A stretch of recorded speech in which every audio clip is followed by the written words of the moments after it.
Hey there, welcome to Berdaros.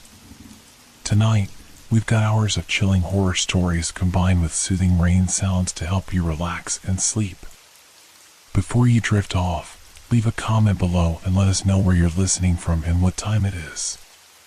If these tales give you chills, don't forget to like, share, and subscribe. Get cozy and let the fear take over. The mystery of the vanished city. In the heart of the arid New Mexico desert, the legend of Adara whispered through the wind, a ghost story of a city lost to time. It was said to be a place of unimaginable wealth and forbidden knowledge, hidden away by a curse as old as the stars. Adventurers and historians alike had ventured into the wilderness in search of this fabled city, but none have returned, leaving only their stories and the growing myth of Adara. Dr. Michael Sanders, a renowned archaeologist known for his groundbreaking discoveries, had been captivated by the legend of Adara for years. His career had brought him acclaim, but the mystery of the lost city remained unsolved. Determined to find the truth, Michael assembled a team of experts for what promised to be the most challenging expedition of his career. His team included Laura Bennett, a historian specializing in ancient civilizations, James Collins, a geologist with a knack for uncovering hidden structures, and Maria Vasquez, a seasoned guide familiar with the treacherous New Mexican wilderness.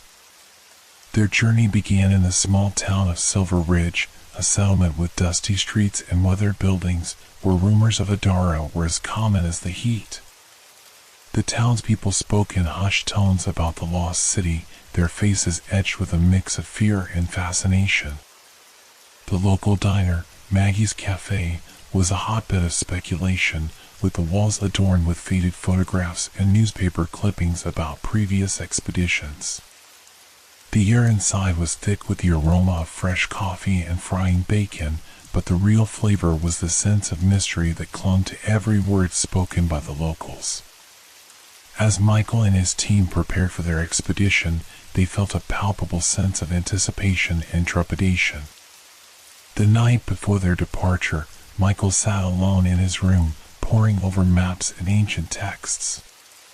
The moonlight streaming through the window cast eerie shadows on the walls, and the silence of the room was punctuated only by the occasional creak of the old building.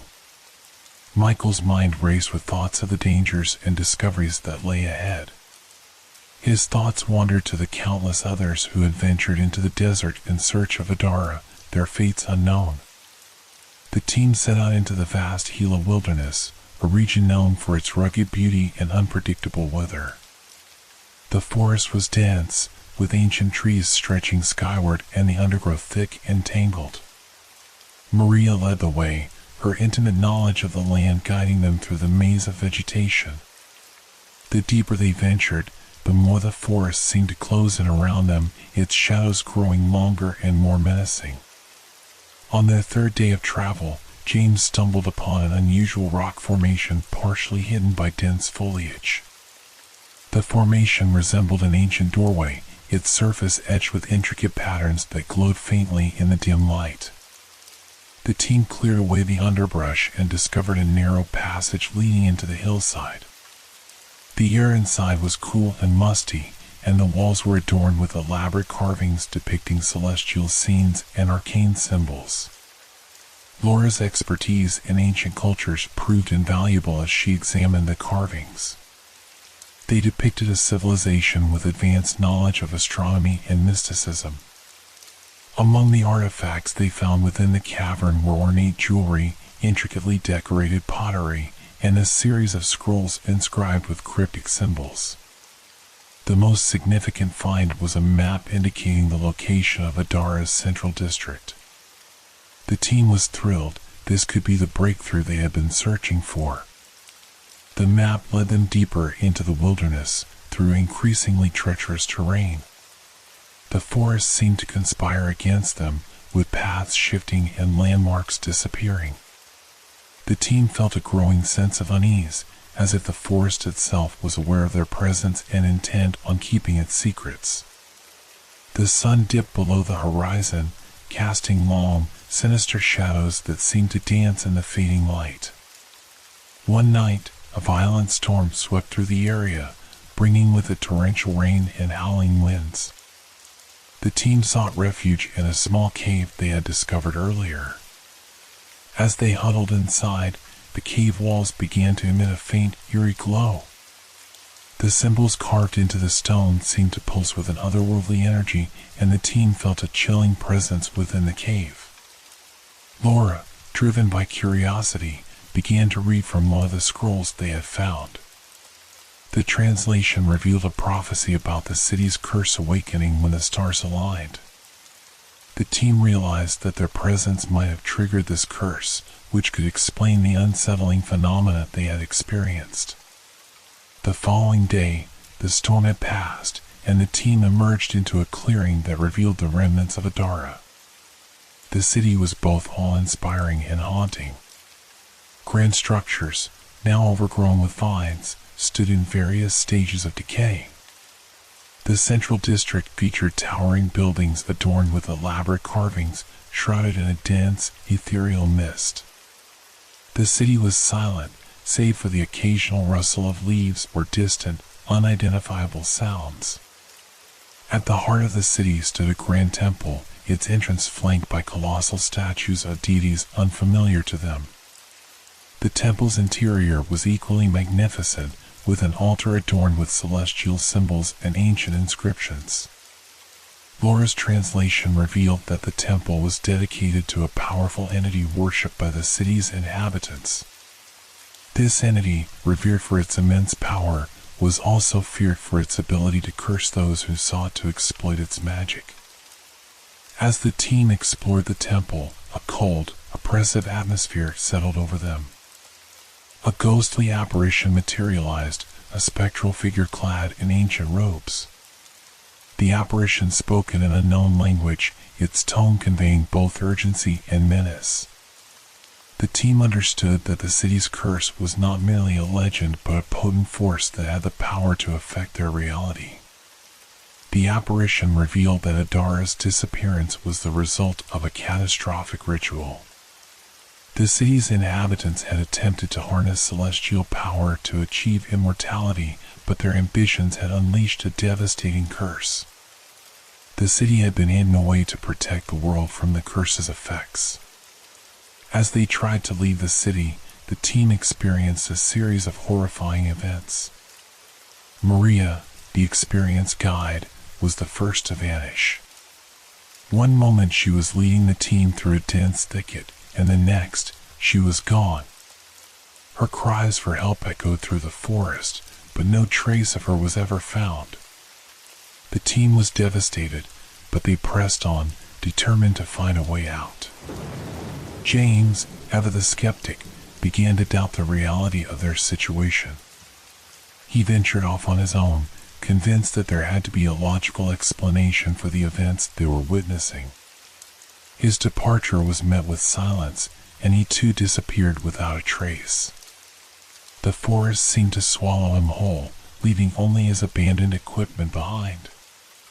Laura's anxiety grew as the remaining members of the team struggled to find their way out. The oppressive atmosphere of the city and the sense of being watched by unseen eyes weighed heavily on them. As night fell, the remaining team members, Michael and Laura, experienced disturbing visions and heard disembodied voices whispering in the dark. In a desperate attempt to escape, Michael and Laura retraced their steps to the cave where they had first taken refuge. They hoped to find a way out, but the cave seemed to have changed. The eerie glow of the symbols had intensified, and the air was filled with a palpable sense of dread. The cave's narrow passageways twisted and turned, leading them deeper into the labyrinthine structure. As they explored the cave, they discovered a hidden chamber containing a large, ornate box. Inside the box was a relic, a dark crystal that pulsed with an ominous energy. Laura realized that this relic was the source of the curse, and they needed to destroy it to lift the curse from Adara and ensure their own survival. Michael and Laura managed to pry open the box, but as they prepared to destroy the relic, the cave began to collapse around them. The ground shook, and debris fell from the ceiling, trapping them in the chamber. The relic's dark energy intensified, and the chamber was filled with a blinding light. When the dust settled, Michael and Laura were gone. The cave entrance had been sealed, and the relic lay shattered amidst the rubble. The forest outside had returned to its natural state, as if the curse had been temporarily quelled. Back in Silver Ridge, the disappearance of Michael, Laura, James, and Maria became the subject of local legend. The town's residents spoke of the team's bravery and the dark forces they had confronted. The story of Adara was passed down through generations, a chilling reminder of the perils that await those who seek to uncover the secrets of the past. The artifacts and scrolls recovered from the city were carefully preserved, offering a tantalizing glimpse into a civilization that had once wielded extraordinary power. The mystery of Adara continued to captivate the imagination of those who heard the story, a tale of ambition, danger, and the allure of the unknown. The city's legacy lived on, a symbol of the endless pursuit of discovery and the courage to confront the mysteries that lie beyond the horizon. The tale of Adara became more than just a ghost story. It was a testament to the enduring allure of the unknown and the ultimate prize of seeking the answers to the universe's darkest secrets. The Doll from the Attic. The old Victorian house on the outskirts of Brooksville stood like a sentinel from another era, its once imposing grandeur now diminished by years of neglect. With its faded red bricks, sagging roof, and ivy-covered walls, it was a relic of a bygone age, a silent witness to a century of change. The house was both intriguing and eerie, casting long shadows across the overgrown garden as though it were hiding secrets from the prying eyes of the modern world. The Allen family had recently moved into the house, seeking to restore it to its former glory. Evelyn Allen, a passionate antiquarian with a keen eye for historical details, was thrilled by the opportunity. She had always dreamed of owning a grand old home, and this house, with its intricate woodwork and high ceilings, seemed like a perfect canvas for her restoration ambitions. Her husband, George, was a historian with a particular interest in local folklore, and their daughter, Lily, was an adventurous 6-year-old with a boundless curiosity. As Evelyn began to explore the house, she was captivated by its potential. The large rooms, adorned with ornate cornices and decorative moldings, were filled with the echoes of the past. She imagined the house bustling with life, the grand staircase adorned with festive garlands, and the dining room filled with the laughter of family gatherings. However, as she began the process of unpacking and organizing, she came across a discovery that would change everything. In the dim, dust-laden attic, Evelyn stumbled upon an old trunk hidden beneath layers of old linens and forgotten furniture. The trunk's lock was rusted and corroded, but with some effort, she managed to pry it open. Inside, nestled among moth-eaten clothes and yellowed newspapers, was an old porcelain doll. The doll was a stunning, if unsettling, piece of craftsmanship. It wore an antiquated gown of delicate lace and satin, and its porcelain face was painted with an expression of wistful melancholy. Its eyes, made of glass, seemed to gleam with an unnatural light, and its dark, curly hair was meticulously styled. Evelyn, intrigued by the doll's historical value, decided to keep it.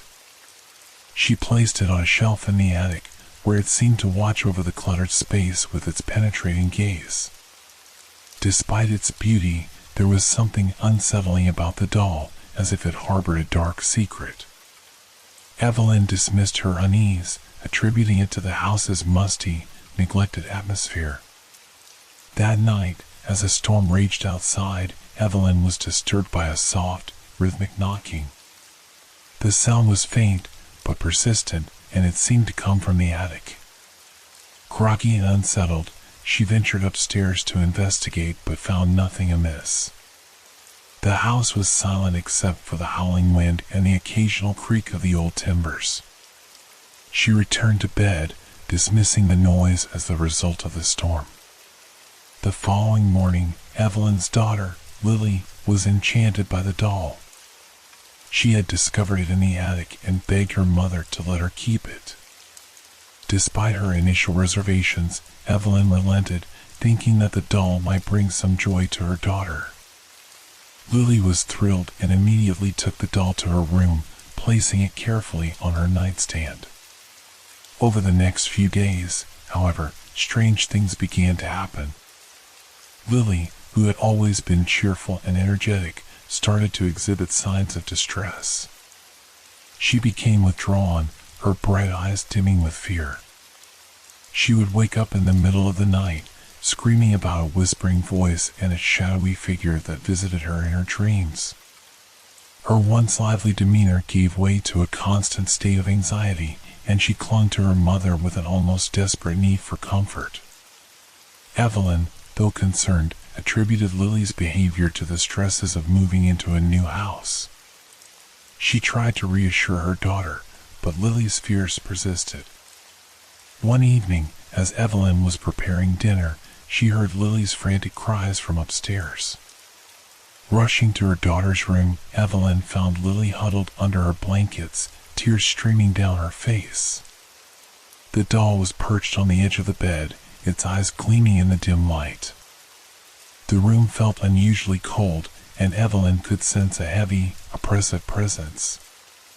Determined to alleviate Lily's fears, Evelyn decided to remove the doll from the room. She placed it back in the trunk, locked it securely, and pushed it to the far corner of the attic, beneath a heavy blanket of old linens. She hoped that by removing the doll, she could restore some sense of normalcy to her daughter's life. But the doll's influence was far from over.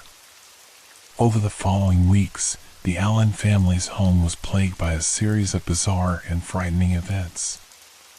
Items in the house began to move on their own, kitchen utensils would be found scattered across the floor, and furniture would shift positions as if rearranged by an invisible hand.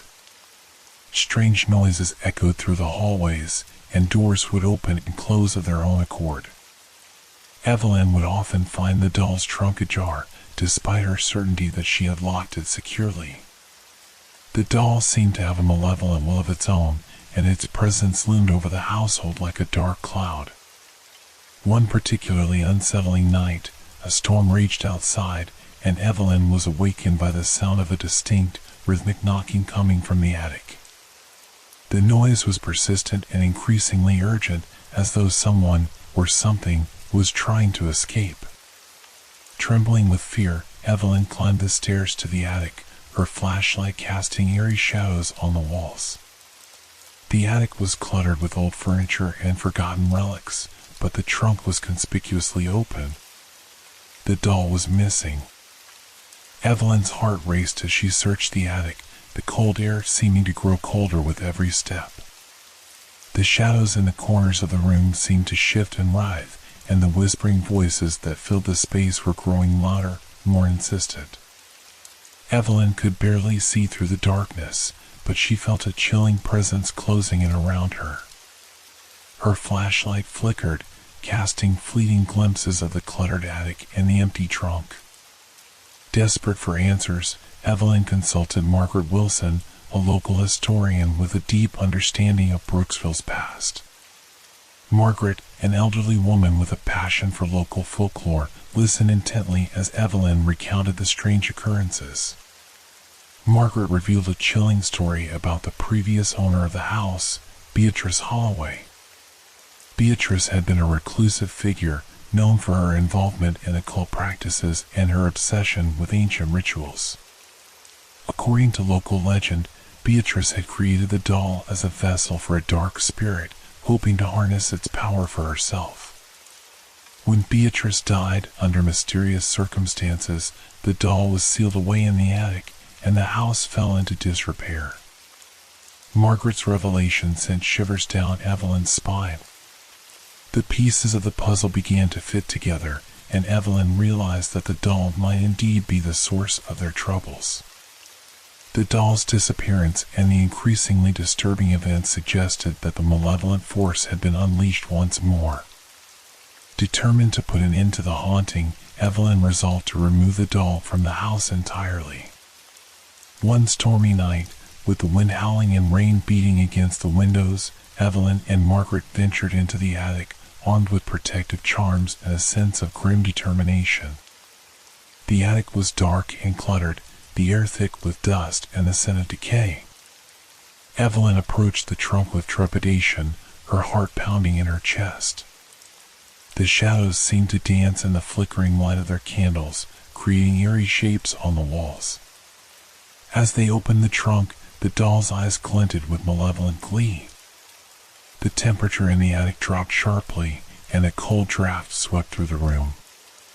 Evelyn reached for the doll, but as she did, the attic lights flickered and went out. The room was plunged into darkness, and the whispers grew louder, more insistent. The doll's laughter, faint but unmistakable, echoed through the attic, mingling with the howling wind outside. Margaret lit a candle, casting an eerie glow over the attic. As they prepared to remove the doll, the trunk suddenly slammed shut, and a forceful gust of wind knocked them both off their feet. The shadows seemed to close in around them, and the whispers grew louder, more menacing. Evelyn could feel the weight of the malevolent presence bearing down on her, and the air seemed to crackle with an unseen energy. With renewed resolve, Evelyn grabbed the doll and, with Margaret's help, carried it outside. The storm outside was ferocious, with lightning flashing across the sky and thunder rumbling in the distance. The wind howled as they made their way to the backyard, the rain drenching their clothes and soaking the ground. Evelyn dug a deep hole in the sodden earth, placing the doll inside and covering it with dirt. She then placed a heavy stone on top, hoping to ensure that it would never be disturbed again. As they completed the task, the storm began to abate, and the air felt lighter. Evelyn and Margaret felt a sense of relief, but the memory of the doll and the dark presence it had brought remained with them. The house, though quieter and more peaceful, was forever marked by the haunting legacy of the doll. In the weeks that followed, the unsettling occurrences in the house gradually ceased. The atmosphere in the home became lighter, and Lily's nightmares faded away. Evelyn and Margaret felt a sense of accomplishment, but the shadows of the past lingered in their minds. The house continued to be a place of both beauty and mystery, its history intertwined with the dark secrets of the doll. The tale of the doll from the attic became a legend in Brooksville, a chilling story passed down through generations. It served as a reminder of the darkness that can lurk just out of sight, waiting for the right moment to reveal itself. Evelyn's encounter with the doll became a haunting memory, a testament to the power of ancient, malevolent forces and the courage required to confront them.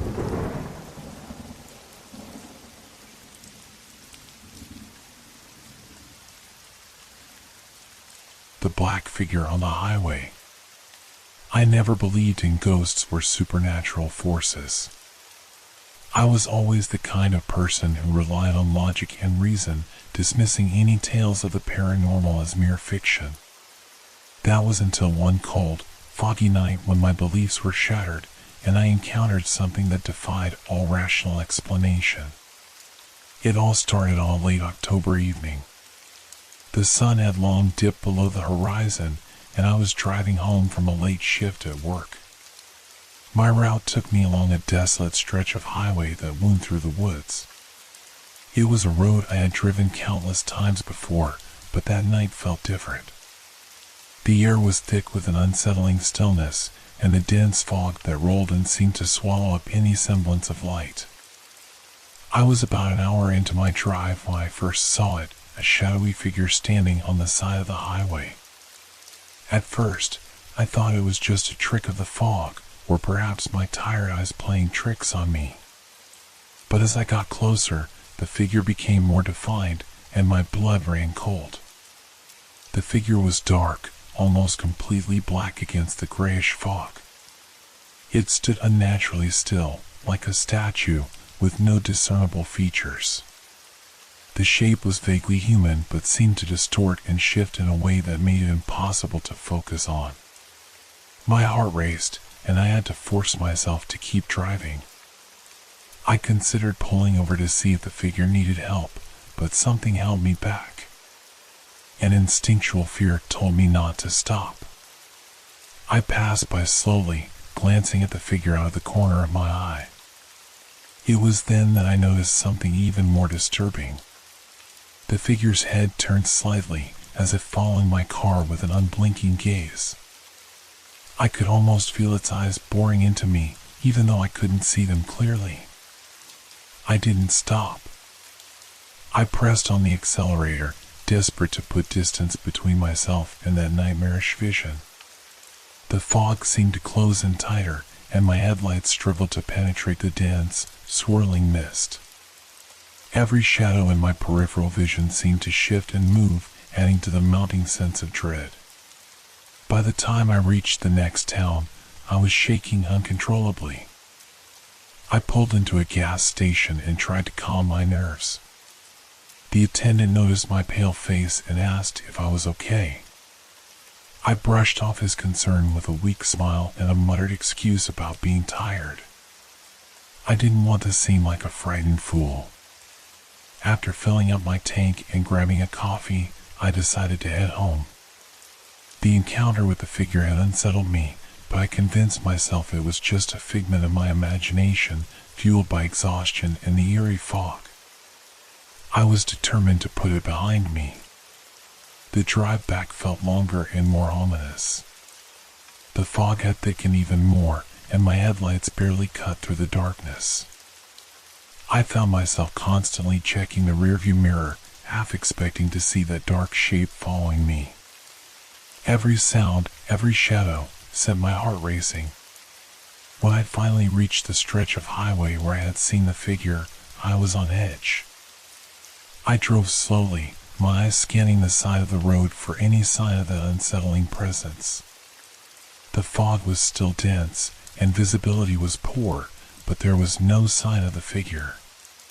Relieved but still shaken, I let out a sigh and tried to relax. That's when I saw it again, only this time it was in the middle of the road. The figure was standing motionless, directly in my path. My heart leaped into my throat, and I slammed on the brakes. The car skidded to a stop mere feet from the figure. I was paralyzed with fear, unable to move or think clearly. The figure remained still, its dark form almost blending into the fog. I could see it more clearly now, and I noticed something terrifying. The figure seemed to be getting closer, inch by inch. I fumbled for my phone, my hands trembling as I tried to dial 911. My voice shook as I explained the situation to the operator, though I'm not sure they believed me. I tried to keep my eyes on the figure, but the fog seemed to close in even tighter, obscuring my view. As I waited for help to arrive, the figure seemed to grow more defined. It was now unmistakably humanoid in shape, though its features remained obscured by the darkness.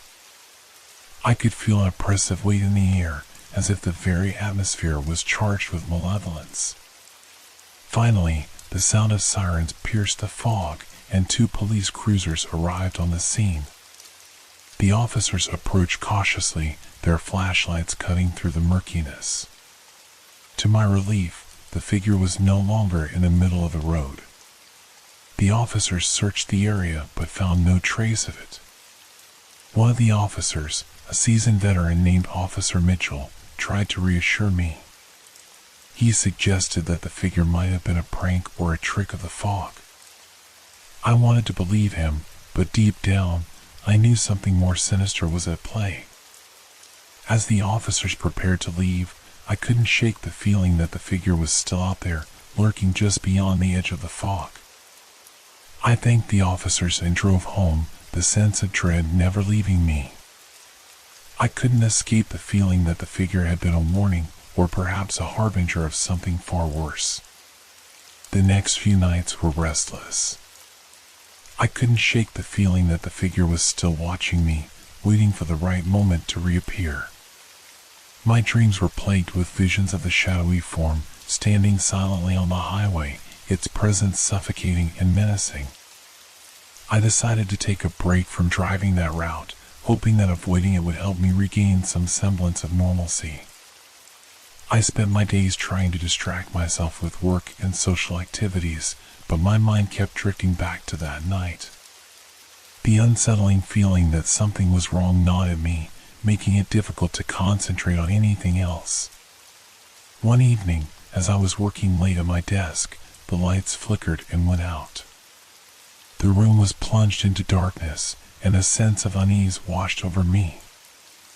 I fumbled for my flashlight, trying to illuminate the room. The beam of light cut through the darkness, revealing shadows that danced on the walls. I heard a faint, almost imperceptible scratching sound coming from the direction of the window. My heart raced as I turned the flashlight toward the sound, but there was nothing there, just the empty street outside. I chalked it up to the wind or a loose branch brushing against the window. Despite my attempts to rationalize the sounds and feelings, I couldn't escape the nagging suspicion that the figure had not only followed me home but was now invading my personal space. The thought made my skin crawl. A week later, my worst fears were confirmed. I received a phone call early in the morning from the local police department. They informed me that a young woman named Emily Parker had gone missing on the same stretch of highway where I had encountered the figure. Emily had been traveling alone and was last seen around the time of my encounter. Her car had been found abandoned on the roadside, with no sign of her anywhere. The police were conducting a search, but as days passed, there were no leads or clues about her whereabouts. The news hit me hard. I couldn't shake the feeling that my encounter with the figure was somehow connected to Emily's disappearance. I found myself obsessively following the news coverage and hoping for any information that might shed light on what had happened to her. One evening, as I was watching a news report about the ongoing search, I received another unsettling call. This time, it was from a local journalist named Claire Thompson, who had heard about my encounter with the figure. She wanted to interview me for an article she was writing about the mysterious occurrences on the highway. Claire arrived at my home the next day, her presence adding to my mounting anxiety. She was a determined and inquisitive journalist, and I could tell she was eager to uncover any information that might lead to solving the mystery of Emily's disappearance. I recounted my encounter with the figure in detail, describing every eerie moment and the sense of dread I had felt. Claire listened intently, taking notes and asking probing questions. She was clearly interested in the connection between my experience and Emily's disappearance. As Claire left, she assured me that she would follow up on any new developments. I hoped that her investigation would provide some answers, but part of me feared that the figure's presence was more than just a coincidence. A few days after Claire's visit, I decided to take a drive along the highway again, hoping that confronting my fears might provide some sense of closure. I drove slowly, scanning the sides of the road for any sign of the figure. The fog was back, thicker than ever, and the visibility was poor. As I drove, I couldn't shake the feeling that I was being watched. The sense of unease grew stronger with each passing mile. I kept my headlights on high beam, hoping to cut through the oppressive darkness. Just as I was about to turn around and head back, I saw it again, the figure, standing on the side of the road, barely visible through the fog. My heart pounded in my chest, and I felt a surge of terror. I wanted to drive away, but my curiosity got the better of me. I slowed the car and tried to get a closer look. The figure seemed to be moving, its dark form shifting and distorting. I could see it more clearly now, and the feeling of dread intensified. The figure began to advance toward the road, its movements slow and deliberate. I could feel its presence, heavy and oppressive, as if it was drawing closer to me. Suddenly, the fog thickened even more, and the figure disappeared from view. I was left alone in the darkness, my mind racing with fear and confusion. I quickly turned the car around and sped away, my thoughts consumed by the sight of the figure and the growing sense that it was somehow connected to the recent disappearances. The next morning, I received an unexpected visit from Claire Thompson. She had gathered new information and wanted to share her findings with me. Her face was pale, and there was a look of determination in her eyes. Claire explained that she had uncovered a series of similar cases, people who had disappeared under mysterious circumstances in various locations across the country. In each case, witnesses have reported seeing a dark, shadowy figure before the person vanished. She had also discovered a chilling connection between these cases. All the disappearances had occurred on isolated roads or highways, often shrouded in fog or darkness.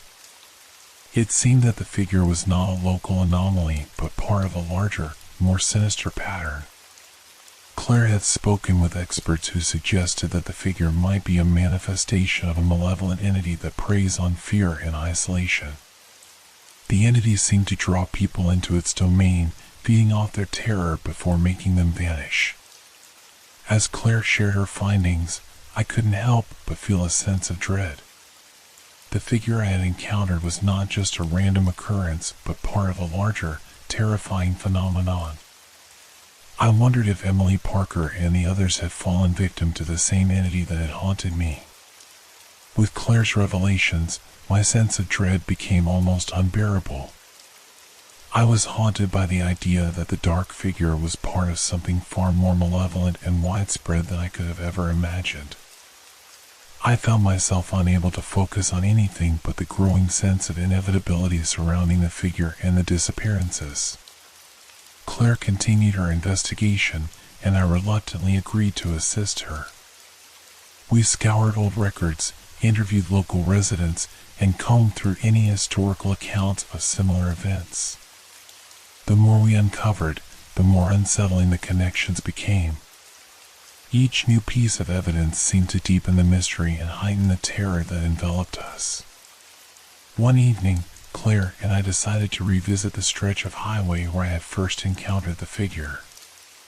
It was now a familiar ritual, driven by a mix of fear and an almost compulsive need to confront whatever lurked in the darkness. We set out with flashlights and cameras, determined to document anything that might provide clues. As we approached the highway, the fog rolled in again, thick and impenetrable. The headlights of our car barely cut through the swirling mist, and the oppressive silence was broken only by the occasional creak of the car's suspension. We parked the car and stepped out, the fog immediately wrapping around us like a suffocating shroud. The temperature had dropped sharply, and I could see my breath forming small clouds in the air. Claire carried a small tape recorder, intending to capture any sounds that might help in our investigation. We began walking along the side of the road, our flashlights sweeping across the darkness. The feeling of being watched grew stronger with each step. I couldn't shake the sensation that we were not alone, that the figure was waiting for us, just beyond the edge of the fog. Suddenly, we heard it, a faint, distant whisper that seemed to come from all around us. It was an unintelligible murmur, like voices speaking in a language we couldn't understand. My heart raced, and I glanced at Claire, whose face was pale with fear. We continued walking, the whispers growing louder and more distinct. The whispers led us to a secluded area of the highway, where the fog was even thicker. As we moved closer, the oppressive atmosphere seemed to intensify. The feeling of being watched was nearly overwhelming, and I could feel my nerves fraying. In the distance, I saw it again, the dark figure, standing motionless by the side of the road. It was much closer now, and I could make out its shape more clearly. It was still just a shadowy silhouette, but it seemed to pulse with an otherworldly energy. Claire stopped and took out her camera, trying to capture an image of the figure.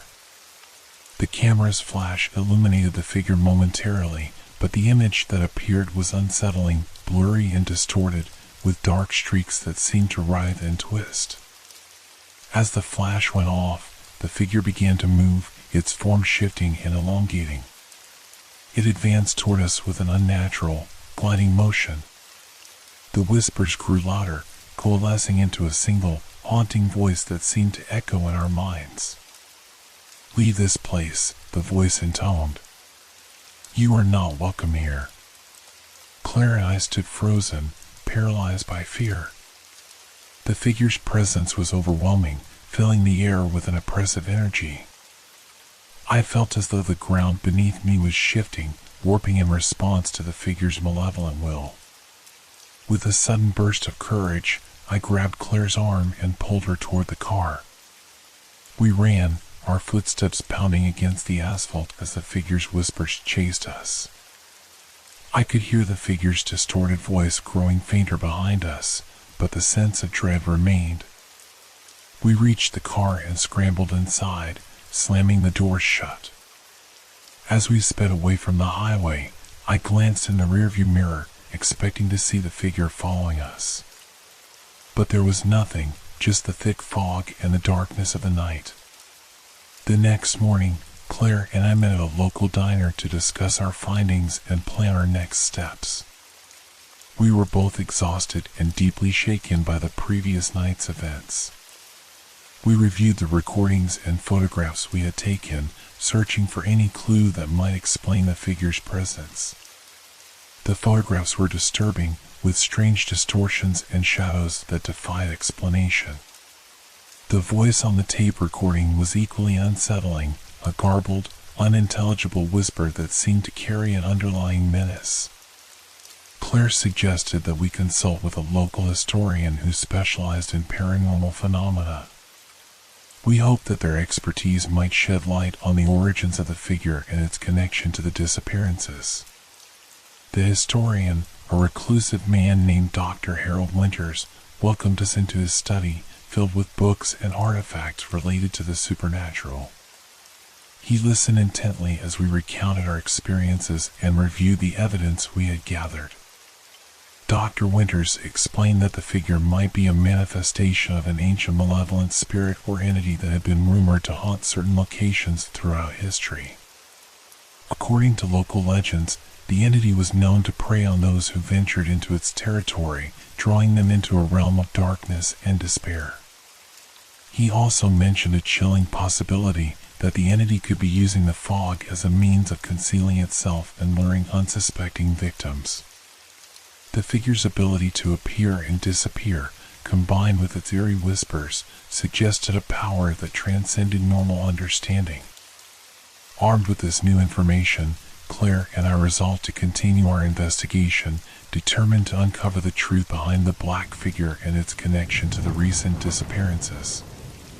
We knew that the road ahead would be fraught with danger, but we were driven by a sense of urgency and the hope that we might be able to stop the figure before it claimed more victims. Claire and I were resolute in our quest to understand the malevolent entity that haunted the highway.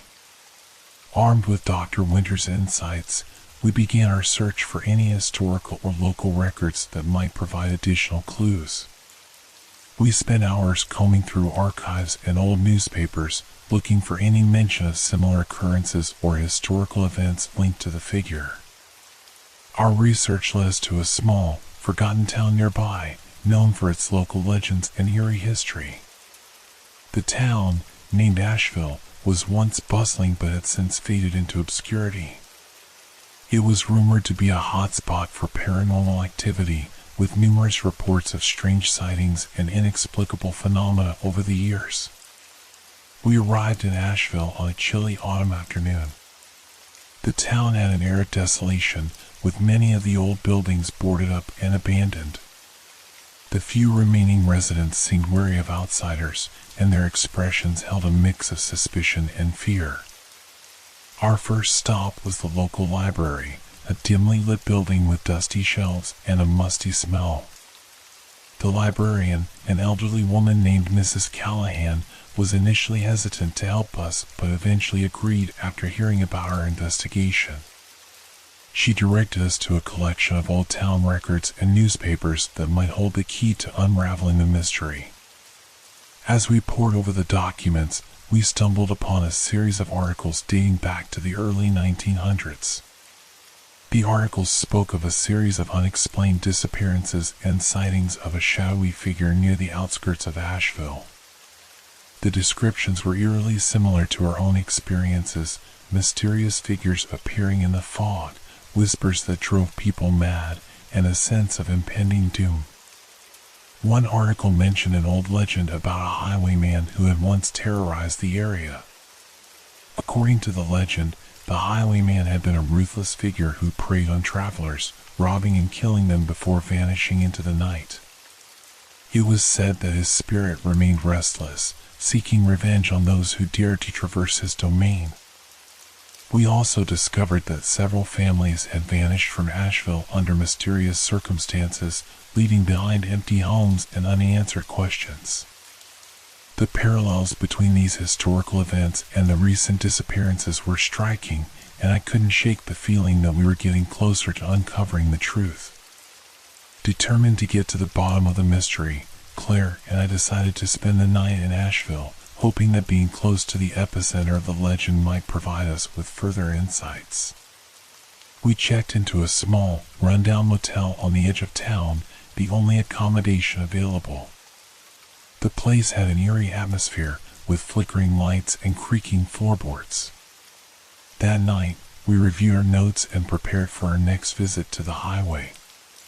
We planned to conduct a more thorough investigation, hoping to gather evidence that might confirm our suspicions. As we reviewed the documents and discussed our findings, the air in the motel room seemed to grow colder, and a sense of unease settled over us. We decided to take a break and explore the nearby area. As we walked through the dimly lit streets, we came across an old, abandoned church on the outskirts of town. The building was overgrown with ivy, and the once grand structure now appeared forlorn and decayed. Intrigued, we decided to investigate the church. Inside, the atmosphere was heavy with dust and decay. The remnants of old pews and broken stained glass windows cast eerie shadows in the moonlight that filtered through the cracks. As we explored, Claire noticed a hidden doorway leading to a basement. We descended into the basement, where we found a collection of old, faded journals and personal belongings. The journals belonged to various individuals from the town's past, some of whom had disappeared under mysterious circumstances. The entries described experiences that mirror our own, a sense of being watched, ominous whispers, and the feeling of an unseen presence. One journal in particular caught my attention. It belonged to a woman named Eliza Harrington, who had written about her encounters with the shadowy figure and her growing fear of the highway. Her final entry was a frantic plea for help, describing how the figure had become increasingly aggressive and threatening. The journal ended abruptly, leaving us with more questions than answers. It was clear that Eliza had been one of the early victims of the malevolent entity, and her account provided a chilling glimpse into the figure's impact on those who had crossed its path. With the evidence from Asheville and the insights from Dr. Winters, Claire and I felt we were finally prepared to confront the figure directly. We returned to the highway, this time armed with all the information we had gathered and a newfound determination to put an end to the terror. We arrived at the highway just before dusk, the fog beginning to roll as the sun set. We set up cameras and audio equipment, determined to capture any evidence of the figure and to document our encounter. As night fell, we began our vigil, scanning the darkness for any sign of the figure. The fog grew thicker, and the familiar sense of dread returned. We positioned ourselves strategically along the road, our nerves on edge. Hours passed with no sign of the figure, and we began to doubt whether we would encounter it that night. Suddenly, the temperature dropped sharply, and the fog seemed to close in around us. The whispers began again, faint at first but growing louder with each passing moment. We could hear the distorted voice of the figure echoing through the mist. The figure appeared, just as it had before, dark and shadowy, standing on the side of the road. This time, however, it was different. It moved with a sense of purpose, its form shifting and changing as it advanced toward us. Claire and I stood our ground, trying to remain calm despite the overwhelming fear. We focused our cameras and audio equipment on the figure, hoping to capture any evidence that might reveal its true nature. The figure's presence was suffocating, and the whispers seemed to penetrate our minds, filling us with a sense of impending doom. As the figure drew closer, its form began to solidify, revealing a more distinct shape. It was still shadowy and indistinct, but there was something almost human about its appearance, an unsettling mix of familiarity and otherworldly terror. In a moment of clarity, I realized that the figure was not just a malevolent entity but a manifestation of something deeper, a reflection of the fear and darkness that lay hidden in the human psyche. It fed off our terror, using it to fuel its existence and to trap us in a cycle of fear and despair. With this realization, Claire and I understood that the only way to escape the figure's grasp was to confront our own fears and to break free from the cycle of terror. We focused on maintaining our composure and resisting the figure's attempts to manipulate our emotions. The figure seemed to sense our determination and became more aggressive, its whispers growing louder and more frantic. It lunged toward us, its shadowy form expanding and enveloping us in a suffocating darkness. In a final, desperate attempt to break free, I reached into my bag and retrieved a small, antique mirror that I had found in Asheville. According to local legends, mirrors were said to have the power to repel malevolent entities by reflecting their true nature. I held the mirror up, and as the figure's shadowy form came into view, the reflection seemed to distort and warp. The figure recoiled, its form flickering and writhing as if in pain. The whispers grew louder, a cacophony of fear and rage, before suddenly falling silent.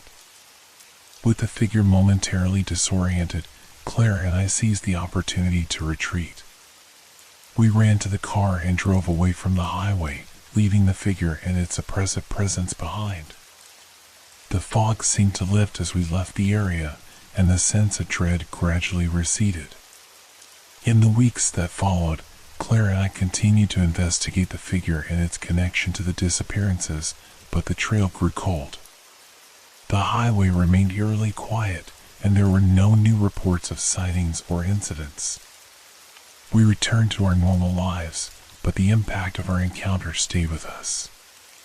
The experience had changed us both, leaving us with a deeper understanding of the nature of fear and the power of confronting our darkest fears.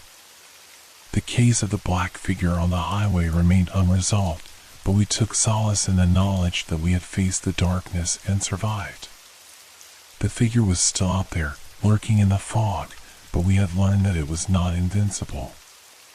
As we parted ways, Claire and I made a pact to remain vigilant and to continue our search for answers.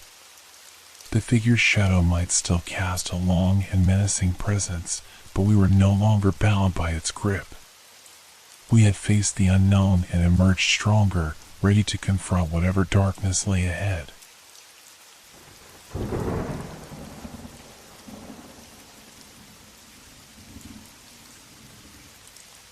The Forgotten Catacombs. My name is Daniel Reed, and I've always had a penchant for history and exploration. It was my fascination with the past that led me to the Forgotten Catacombs of Westbrook.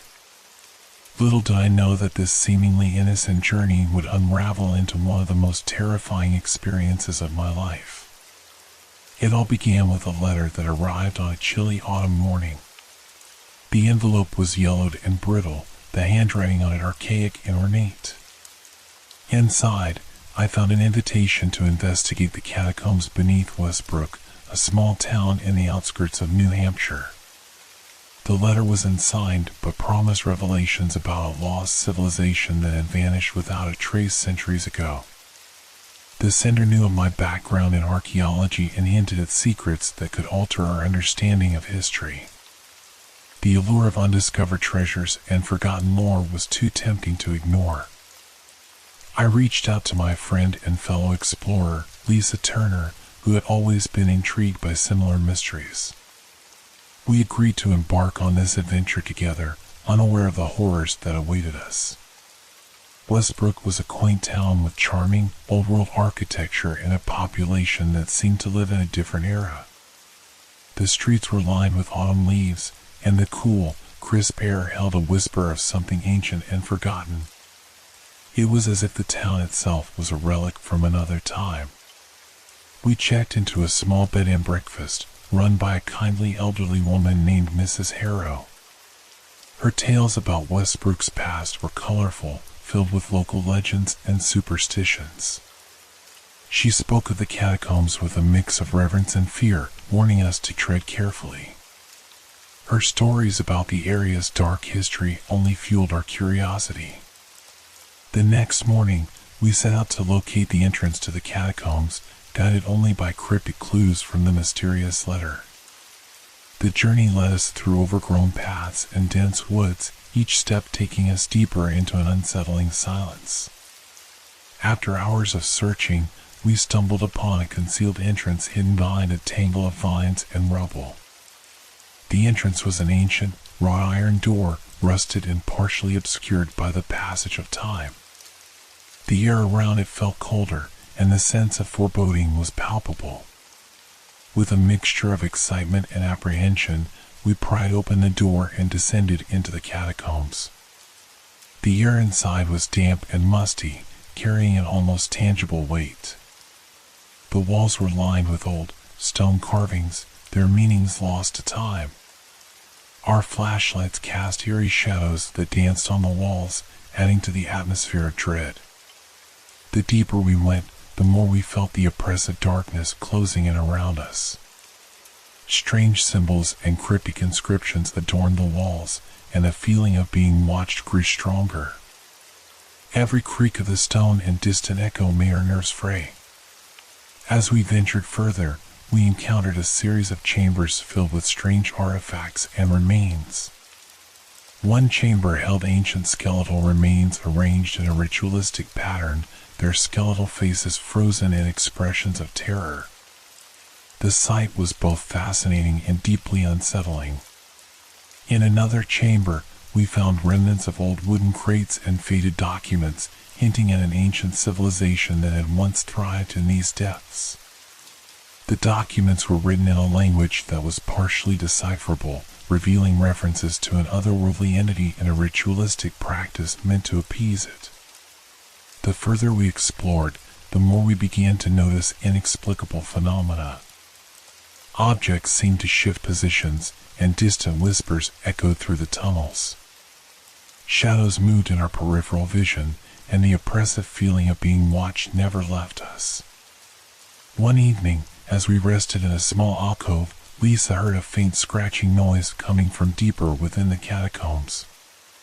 At first, we dismissed it as a result of the shifting stones, but the sound persisted and grew louder. The noise seemed to be moving towards us, and the temperature in the alcove dropped suddenly. Our attempts to investigate only led us to more unsettling discoveries. The scratching noise grew more erratic, accompanied by low, guttural growls that seemed to reverberate through the walls. The atmosphere was charged with a palpable sense of danger. In the darkness, we noticed strange, barely visible shapes moving on the walls, shadows that did not align with our own. The air grew thick with an unnameable fear, and the whispers from earlier grew louder, forming incoherent, almost sinister murmurs. After several more hours of eerie phenomena, we reached what appeared to be the central chamber of the catacombs. This chamber was unlike the others. Its walls were covered in intricate carvings and symbols that seemed to glow faintly in the darkness. At the center of the room was a large, stone altar, covered in a thick layer of dust and grime. The altar was adorned with strange objects and relics, some of which resembled ancient tools used in rituals. The inscriptions on the walls spoke of an ancient deity or entity that was said to be bound within these catacombs. The more we examined the chamber, the more we felt an overwhelming presence, a force that seemed to emanate from the altar. Lisa and I began to decipher the carvings and symbols, realizing that they described a ritual meant to contain or control the entity.